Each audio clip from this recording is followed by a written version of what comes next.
আসলে ব্যাপারটা হচ্ছে কি, আমরা যারা মানে শুটিং করি এর ভিতরে সব থেকে অবহেলিত যারা আছে এরা হচ্ছে ক্যামেরার বাইরে যারা কাজ করে। ধরেন হ্যাঁ, ও না, ও মোকা 14, তুমি চাপো, তুমি জাস্ট খাও না।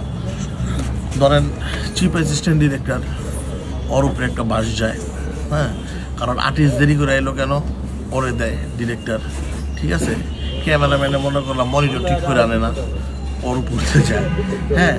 লাস্টে আলু ভর্তা দেয় না এখানে খাবারে, এটাই ছেলের উপর দিয়ে যায়। আর সব থেকে বেশি কষ্ট করে কারা, যারা লাইটে থাকে, প্রোডাকশনে থাকে।